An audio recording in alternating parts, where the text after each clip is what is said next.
నమస్తే, welcome to magazine story. This is Kishore. 4 రాష్ట్రాలు, ఓ కేంద్రపాలిత ప్రాంతానికి ఎన్నికల నగారా మోగింది. తమిళనాడు, కేరళ, పశ్చిమ బెంగాల్, అసోంతో పాటు కేంద్రపాలిత ప్రాంతమైన పుదుచ్చేరికి ఎన్నికలకు రంగం సిద్ధమైంది. ఇక ఈ 5 చోట్ల ఎన్నికల ప్రచారం ఊపందుకోనుంది. ఎట్టి పరిస్థితుల్లోనూ తమ చేతుల్లో ఉన్న అధికారాన్ని కాపాడుకోవాలని అధికారంలో ఉన్న పార్టీలు తహతహలాడుతుంటే, పాలకపక్షాలను గద్దెదింపి ఆ సింహాసనంపై తాము కూర్చోవాలని ప్రత్యర్థి పార్టీలు పంతంగా ఉన్నాయి. మొత్తానికి 5 చోట్ల కూడా హోరాహోరీ ఎన్నికల కోసం రాజకీయ పార్టీలు నడుం బిగించనున్నాయి. పాంచి పటాక దీనిపైనే వాటి మ్యాగజైన్ స్టోరీ. దేశంలో 5 చోట్ల ఎన్నికల వాతావరణం ఒక్కసారిగా వేడెక్కింది. బెంగాలీ ఆడపులి మమతా బెనర్జీ మరోసారి పంజా విసరడానికి సిద్ధం. ఈసారి పులిని బోనులోకి నెట్టేస్తామంటున్నారు కమలనాథులు. తమిళనాడు, కేరళ రాష్ట్రాల్లోనూ హోరాహోరీ పోరుకు ప్రధాన కూటములు కాలుదువ్వుతున్నాయి. పుదుచ్చేరిలో నామ్కే వాస్తే ఎన్నికలకు సమయం ఆసన్నమైంది. ఓవరాల్గా 2 జాతీయ పార్టీలకు పెద్దగా స్టేక్స్ లేని ఎన్నికలకు నగారా మోగేసింది. ఎన్నికల వేళ అయింది, అందుకే నగారా మోగింది. 2 పెద్ద రాష్ట్రాలు, 2 చిన్న రాష్ట్రాలతో పాటు ఓ కేంద్రపాలిత ప్రాంతానికి ఎన్నికలు జరగనున్నాయి. వీటిలో అత్యంత కీలకమైనవి పశ్చిమ బెంగాల్, తమిళనాడు రాష్ట్రాలు. 294 అసెంబ్లీ నియోజకవర్గాలున్న పశ్చిమ బెంగాల్ ఎన్నికలు చాలా కీలకమైనవి. ఇప్పటికే 2 సార్లు ఎన్నికల్లో విజయపేరి మోగించి అధికారంలోకి వచ్చిన మమతా బెనర్జీ నాయకత్వంలోని తృణమూల్ కాంగ్రెస్ వచ్చే ఎన్నికల్లోనూ గెలిచి హ్యాట్రిక్ విజయం సొంతం చేసుకోవాలని పంతంగా ఉంది.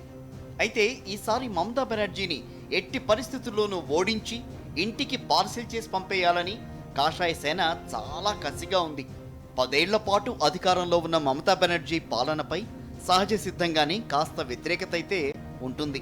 దానికి తోడు భారీ ఎత్తున మమతా పార్టీ నుంచి బీజేపీలోకి వలసలు పెరిగాయి. తృణమూల్ పని అయిపోయిందనే సంకేతం ఇవ్వడానికే బీజేపీ వలసలు ప్రోత్సహిస్తోంది అన్నది రాజకీయ పండితుల విశ్లేషణ. అయితే నేతలు వలసపోయినా ప్రజలు, కార్యకర్తలు తమతోనే ఉన్నారు అన్నది మమతా బెనర్జీ ధీమా. గత లోక్సభ ఎన్నికల్లో బెంగాల్లో అనూహ్య విజయాలు సాధించిన బీజేపీ ఈసారి అసెంబ్లీ ఎన్నికల్లోనూ అదే ఫీట్ రిపీట్ చేయాలని ముచ్చటపడుతోంది. చేయగలమని ధీమాతోనూ ఉంది. అయితే బెంగాల్ కోటలోకి కమలనాథులను అడుగు పెట్టనిచ్చే ప్రసక్తే లేదని దీదీ అంటున్నారు. బెంగాల్ ప్రజలు ఏం కోరుకుంటున్నారు, పార్టీల గురించి మనసులో ఏమనుకుంటున్నారు అన్నవి ఊహించటం కష్టం. బెంగాల్ తర్వాత రాజకీయంగా అత్యంత ముఖ్యమైన రాష్ట్రం తమిళనాడు. తమిళనాడులోనూ పాలకపక్షమైన అన్నాడీఎంకే 2 వరుస ఎన్నికల్లో గెలిచి అధికారంలోకి వచ్చింది. 10 ఏళ్ల పాటు అధికారంలోనూ కొనసాగి 3వసారి గెలిచి హ్యాట్రిక్ సాధించాలని అన్నాడీఎంకే ఆశపడుతోంది. అయితే అది అంత తేలిక కాదని ఆ పార్టీ నేతలకు తెలుసు. గత ఎన్నికల్లో గెలిచి అధికారంలోకి వచ్చిన కొంతకాలానికే అన్నాడీఎంకే అధినేత్రి జయలలిత అనారోగ్యంతో ఆసుపత్రిలో చేరడం, కొంతకాలం చికిత్స తర్వాత తుది శ్వాస విడవడం తెలిసిందే. జయలలిత మరణానంతరం ఆమె నెచ్చిలిగా చెప్పుకునే శశికళ అలియాస్ చిన్నమ్మ పార్టీలో చక్రం తిప్పారు. అయితే జయలలితకు ఏ ఇబ్బంది వచ్చినా స్టాండ్ బై సీఎంగా ఉంటూ వచ్చిన పన్నీరు సెల్వాన్ని కేంద్రంలోని బీజేపీ సీఎంని చేసింది. అయితే పన్నీరు సెల్వాన్ని బలవంతంగా రాజీనామా చేయించిన శశికళ తానే ముఖ్యమంత్రి అయిపోదామని మేకప్ వేసుకుంటున్న తరుణంలో కేంద్రంలోని బీజేపీయే చక్రం అడ్డువేసిందో లేక చట్టం తన పని తాను చేయాలని గుర్తుకొచ్చి పాత కేసు తిరగదోడిందో తెలియదు గాని ఆదాయానికి మించిన ఆస్తుల కేసులో శశికళ అమాంతం అరెస్ట్ అయి జైలుకు వెళ్లాల్సి వచ్చింది. మరికొద్దిసేపట్లో ముఖ్యమంత్రి అయిపోయి మరిసిపోదామని కలలుగన్న శశికళ అమాంతం కుంగిపోయారు. నోటికాడి కూడును ఎవరో తన్నేసినట్లు తీవ్ర ఆక్రోశానికి గురయ్యారు. జయలలిత సమాధి సాక్షిగా శత్రువులకు శాపనార్థాలు పెట్టి మళ్లీ వస్తాను అని శపథాలు చేశారు. పోవడానికి ముందు తన స్థానంలో తనకు అత్యంత విధేయుడైన పళనిస్వామిని పిలిచి అందాక ఆ సీట్లో కూర్చోనాయనా అని ముఖ్యమంత్రి కిరీటం తొడిగేశారు శశికళ. తన కుర్చీని భద్రంగా ఉంచుకుని అక్కడి నుంచి అలాగే జైలుకెళ్లారు. 4 ఏళ్ల తర్వాత మొన్ననే శశికళ తమిళనాడు చేరుకున్నారు. శశికళ ఆశీస్సులతో ముఖ్యమంత్రి అయిన పళనిస్వామి రాజకీయాల్లో ఊరికే సెంటిమెంట్లు పెట్టుకోకూడదని తొందరగానే తెలుసుకున్నారు.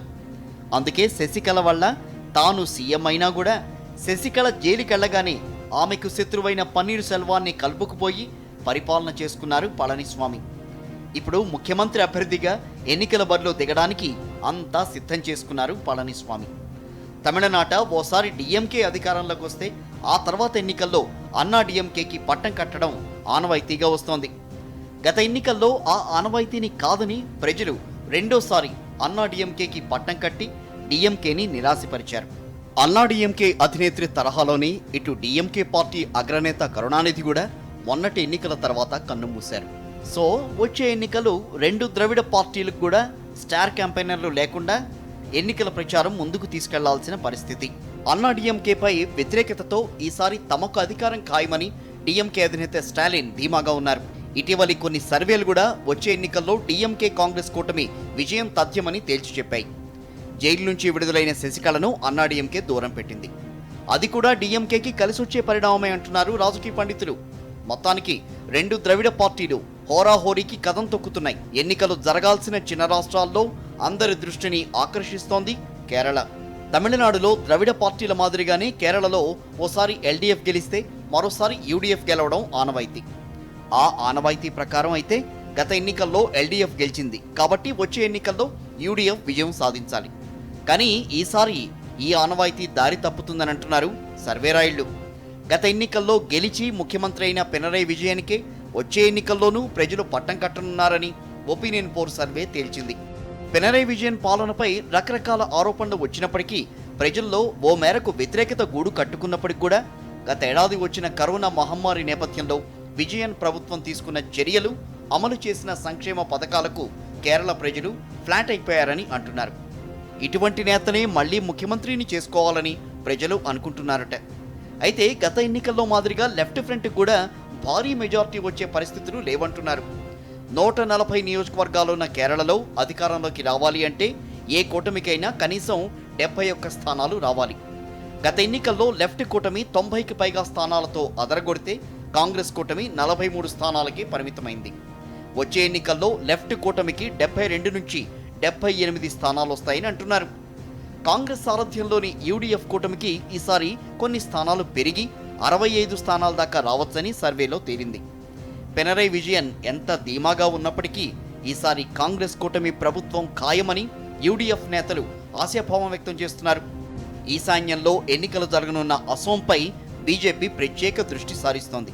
2016లో జరిగిన అసెంబ్లీ ఎన్నికల్లో అసోంలో సంచలన ఫలితాలొచ్చాయి. అన్ని సర్వేలు అసోంలో కాంగ్రెస్ బీజేపీ కూటమి మధ్య హోరాహోరీ తప్పదని అంచనాలు వేశాయి. అయితే అందరి లెక్కలను తోసిరాజని అసోం ప్రజలు స్పష్టమైన తీర్పిచ్చారు. 126 స్థానాలున్న అసోంలో బీజేపీ 60 స్థానాల్లో విజయకేతనం ఎగురవేసింది. కాంగ్రెస్ పార్టీ కేవలం 26 స్థానాలకు పరిమితమై చతికిలబడింది. ఇప్పుడొచ్చే ఎన్నికల్లో ఈ లెక్కను సరిచేయాలని కాంగ్రెస్ నాయకత్వం పట్టుదలగా ఉంది. అయితే బీజేపీ నేతలు మాత్రం గత ఎన్నికల ఫలితాలే ఈసారి రిపీట్ అవుతాయని అంటున్నారు. ఇక కేంద్రపాలిత ప్రాంతమైన పుదుచ్చేరిలో ఎమ్మెల్యేల రాజీనామాలతో నారాయణస్వామి నేతృత్వంలోని కాంగ్రెస్ ప్రభుత్వం కంగుతింది. ఈ నేపథ్యంలోనే పుదుచ్చేరికి కూడా ఎన్నికలు నిర్వహించబోతున్నారు. మొత్తానికి ఈ 5 చోట్ల ఎన్నికల నిర్వహణతో దేశంలో ఎన్నికల వేడి మొదలైనట్లే. ఇక కాంగ్రెస్ బీజేపీ ఎన్నికల వ్యూహాలు ప్రతి వ్యూహాలతో మేధోయుద్ధానికి సిద్ధం కాక తప్పదు. ఈసారి బెంగాల్ను సొంతం చేసుకోవాలని పంతంగా ఉన్న బీజేపీ అక్కడ సర్వశక్తులు ఒడ్డుతోంది. అయితే మమతా బెనర్జీని తక్కువగా అంచనా వేస్తే అంతకంటే పెద్ద పొరపాటు మరొకటి ఉండదనంటున్నారు రాజకీయ విశ్లేషకులు. తమిళనాడులోనూ బీజేపీ చక్రం తిప్పాలని అనుకుంటోంది. అన్నా డిఎంకేతో జట్టు కడుతున్న బీజేపీ డిఎంకే కాంగ్రెస్ కూటమి అధికారంలోకి రాకుండా అడ్డుకోవాలని కృతనిశ్చయంతో ఉంది. అయితే అరచేతిని అడ్డుపెట్టి సూర్యుడిని ఎవరూ ఆపలేరని స్టాలిన్ అంటున్నారు. ఆయన పార్టీ జెండాపై ఉండేది సూర్యుడే. కేరళలో అయితే బీజేపీ అధికారంలోకి వచ్చే అవకాశాలు లేవు, కానీ బీజేపీ తన ప్రాబల్యాన్ని బాగా పెంచుకునే అవకాశాలు మాత్రం ఉన్నాయి. బీజేపీ నాయకత్వం కూడా పెద్ద లక్ష్యాలేవీ పెట్టుకోవడం లేదు. 5 స్థానాల్లో గెలిస్తే చాలని అనుకుంటోంది. ఒపీనియన్ పోల్ ప్రకారం బీజేపీకి 5 నుంచి 7 స్థానాలు దక్కుతాయని తేలింది. మరో 20 నియోజకవర్గాల్లో ఎల్డీఎఫ్, యూడీఎఫ్ కూటమి అభ్యర్థుల విజయావకాశాలను తారుమారు చేయగల స్థితిలో బీజేపీ ఉందని అంటున్నారు.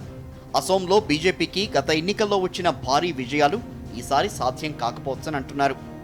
అక్కడ కాంగ్రెస్ ఈసారి సత్తా చాటే అవకాశాలున్నాయని అంటున్నారు. మొత్తానికి రాబోయే ఎన్నికల్లో ఓటరు నాడి ఎటు ఉంటుందో ఆసక్తికరంగా మారింది. నగారా మోగింది సరే, రాజకీయ పార్టీలు ఎన్నికల యుద్ధానికి సిద్ధంగా ఉన్నాయి. సరే, మరి ప్రజలేమనుకుంటున్నారు? ఎవరికి పట్టం కడతారు? ఎవరిని కుర్చీ దింపేసి ఇంటికి పంపిస్తారు? ఎన్నికల్లో అన్ని రాజకీయ పార్టీలు ఆచరణ సాధ్యమైన హామీలే ఇవ్వాలని మేధావులు సూచిస్తున్నారు.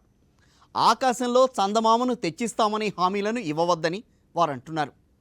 అలాగే ప్రజలు కూడా గొంతెమ్మ కోరికలు తీరుస్తామని హామీలిచ్చే పార్టీలను నమ్మరాదని ప్రజాస్వామికవాదులు హెచ్చరిస్తున్నారు.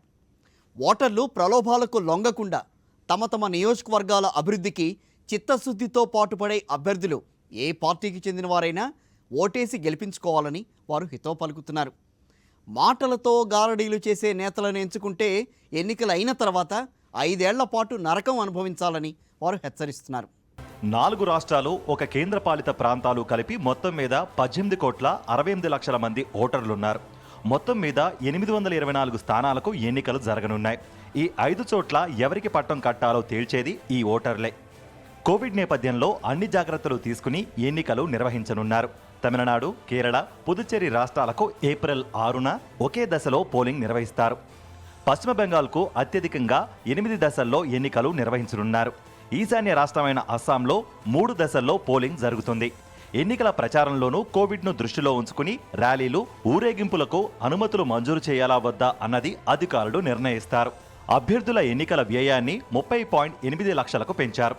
కరోనాను దృష్టిలో పెట్టుకుని ఈసారి నామినేషన్లను ఆన్లైన్లో వేసే అవకాశం కల్పిస్తున్నారు. ఈ 5 చోట్లతో పాటు 16 రాష్ట్రాల్లోని 34 అసెంబ్లీ నియోజకవర్గాలకు ఉప ఎన్నికలు నిర్వహించనున్నట్లు ఎన్నికల కమిషన్ పేర్కొంది. మార్చి 27న మొదటి దశ పోలింగ్ జరగనుండగా ఏప్రిల్ 29న చివరి దశ పోలింగ్ జరుగుతుంది. మే 2న ఓట్ల లెక్కింపు జరుగుతుంది. అంటే వేలాది మంది అభ్యర్థులు, 5 రాష్ట్రాలు, పదుల సంఖ్యలో రాజకీయ పార్టీల భవిష్యత్ మే 2న తేలిపోతుంది. మే 27న మొదటి దశలో ఓటు వేసిన వ్యక్తి తాను ఓటు వేసిన అభ్యర్థి గెలిచాడా లేదా అన్నది తెలుసుకోవాలంటే ఇంచుమించు 35 రోజులు నిరీక్షించాలి. ఎన్నికల నగారా మోగనుందని తెలియగానే 3 రాష్ట్రాల ప్రభుత్వాలు ఎన్నికల కోడ్ అమల్లోకి రావడానికి ముందే కీలక వరాలు కురిపించి ఓటర్లకు గ్యాలం వేశాయి. పశ్చిమ బెంగాల్ ముఖ్యమంత్రి మమతా బెనర్జీ ఎన్నికల షెడ్యూల్ ప్రకటనకు కొద్ది నిమిషాల ముందే కార్మికుల రోజువారీ వృత్తిని పెంచుతూ అర్బన్ ఎంప్లాయ్మెంట్ పథకాన్ని ప్రకటించారు. సుమారు 57,000 మంది కార్మికులు దీనివల్ల లబ్ధి పొందుతారు. అలాగే తమిళనాడు ప్రభుత్వం రైతులపై వరాల జల్లు కురిపించింది. 16 లక్షల మంది రైతులకు 12,000 కోట్ల పంట రుణాలను ప్రకటించారు ముఖ్యమంత్రి పళనిస్వామి. అలాగే సహకార బ్యాంకుల నుండి 6% వడ్డీకే రైతులకు రుణాలు ఇస్తామని తమిళనాడు ప్రభుత్వం ప్రకటించింది. ఇక పుదుచ్చేరి గవర్నర్ తమిళసై సౌందర్యరాజన్ పెట్రోల్, డీజిల్పై 2% మేర వ్యాట్ తగ్గిస్తున్నట్లు ప్రకటించారు. ఎన్నికల షెడ్యూల్ విడుదలైన మరుక్షణం నుంచే ఎన్నికల కోడ్ అమల్లోకి వస్తుంది. అందుకనే ఈ ప్రభుత్వాలు అత్యంత స్మార్ట్గా షెడ్యూల్ జారీకి ముందే ఓటర్లకు గాలాలు వేసి జాగ్రత్త పడ్డాయి. బీజేపీకి అంతగా ప్రాబల్యం లేని తమిళనాడు, కేరళ, పుదుచ్చేరి రాష్ట్రాల్లో కేవలం ఒకే దశలో పోలింగ్ ముగించేస్తున్నారు. నిజానికి తమిళనాడులో 234 స్థానాలుంటే కేరళలో 140 స్థానాలున్నాయి. ఈ రెండిటికన్నా తక్కువ స్థానాలున్న అస్సాంలో 3 దశల్లో ఎన్నికలు జరుపుతున్నారు. అస్సాంలో 126 స్థానాలున్నాయి. దీనిపై ఆసక్తికర చర్చ జరుగుతోంది.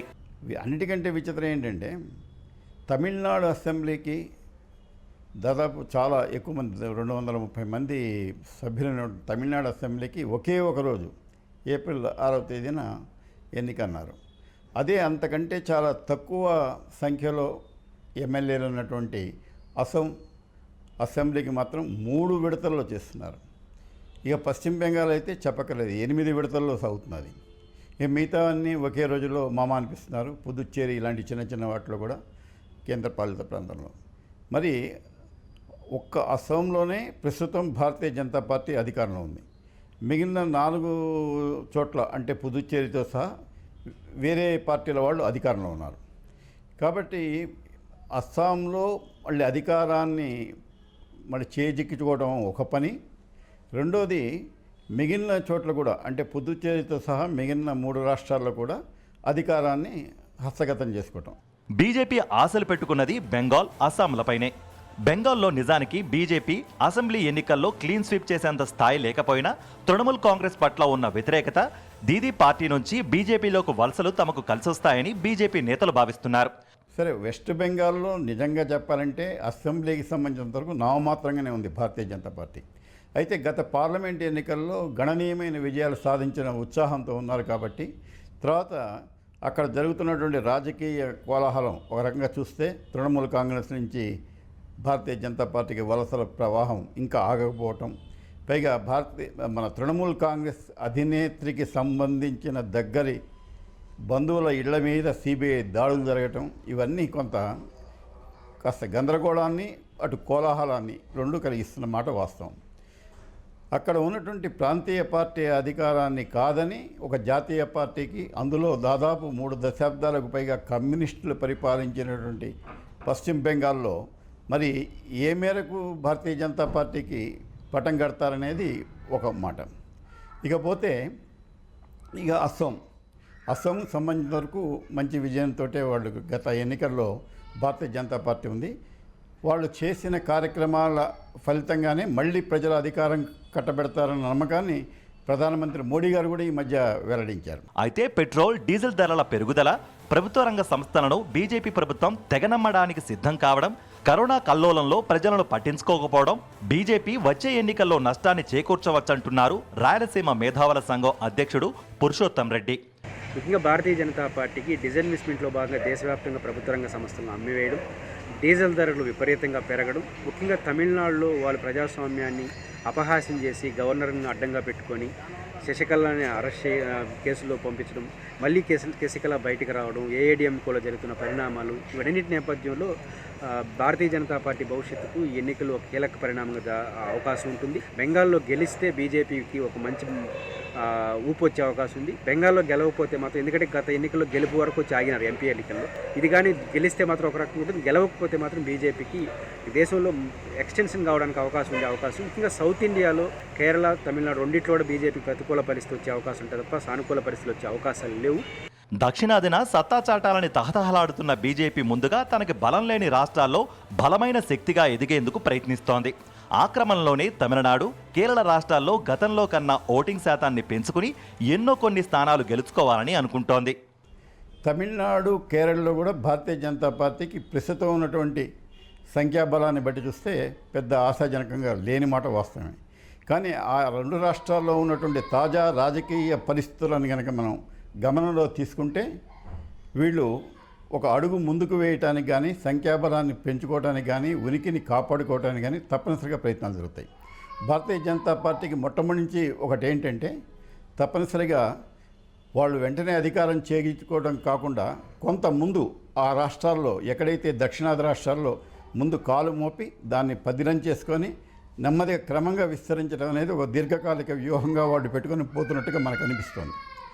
ఇవన్నీ చూసినప్పుడు మనకేంటంటే ఈ రేపు మే 2న కానీ ఫలితాలు వెలువడ్డ తర్వాత కానీ మనకి సరైనటువంటి పిక్చర్, అంటే భారతీయ జనతా పార్టీ కేంద్రంలో ఏ స్థాయిలో విజయాలు సాధించిందో దక్షిణాదిని కూడా అదే స్థాయిలో విజయాలు సాధిస్తుందా లేదా అన్నది ఒక అంచనాకు రావాలంటే మాత్రం మే 2వ తేదీ దాకా ఆగాల్సి ఉంటుంది. 4 రాష్ట్రాల్లోనూ ఒక్క అస్సాంలోనే బీజేపీ అధికారంలో ఉంది. తమిళనాడులో బీజేపీకి ఒక్కరంటే ఒక్క ఎమ్మెల్యే కూడా లేని పరిస్థితి. తమిళనాడులో మరో జాతీయ పార్టీ అయిన కాంగ్రెస్ కూడా గొప్పగా ఏమీ లేదు. గత ఎన్నికల్లో డీఎంకేతో పొత్తు పెట్టుకున్న కాంగ్రెస్ గెలిచింది కేవలం 8 స్థానాలే. కేరళలో బీజేపీకి ఛాన్సే లేదు. గత ఎన్నికల్లో అధికారాన్ని కోల్పోయిన కాంగ్రెస్ కూటమికి ఈసారి కష్టపడితే అవకాశం దక్కుతుందని ఆ పార్టీ నేతలు అనుకుంటున్నా మరోసారి లెఫ్ట్ కూటమే సింపుల్ మెజారిటీతో గెలుస్తుందని పోల్ సర్వేలు చెప్తున్నాయి. సరే, పుదుచ్చేరి గురించి ఎక్కువగా చెప్పుకోవాల్సింది లేదు. బెంగాల్లో మాత్రం బీజేపీ బాగా ఎక్కువ ఆశలు పెట్టుకుంటోంది. 2 జాతీయ పార్టీలకు పెద్ద స్టేక్స్ లేని ఈ ఎన్నికల్లో ప్రాంతీయ పార్టీలదే కీలక పాత్ర అంటున్నారు రాజకీయ విశ్లేషకులు. బెంగాల్ బరిలో సత్తా చాటే యోధ ఎవరు? ద్రవిడ రాజ్యంలో సింహాసనాన్ని అధిష్ఠించబోయే వీరులెవ్వరు? దేవుడి సొంత భూమిపై ఎగరబోయేది ఏ జెండా? అమలు కాబోయేది ఎవరి ఎజెండా? ఈశాన్య రాష్ట్రాన ఏలవేసి గోల చేసే విజేత ఎవరు? పుదుచ్చేరి పీఠంపై మఠం వేసుకుని కూర్చోబోయేది ఎవరు? అంతా భవిష్యత్తే. ఎన్నికలు ముగిసే వరకు ఎవరి ఊహల్లో వారు విహరిస్తారు, ఎవరి అంచనాల్లో వారు తలమునకలై ఉంటారు. ఓట్ల లెక్కింపు పూర్తయితేనే ఎవరేంటి అనేది తేలేది. ఓటరన్న ఎవరికి పట్టం కట్టారో తేలేది అప్పుడే. ఇది ఇవాల్టి మ్యాగజైన్ స్టోరీ.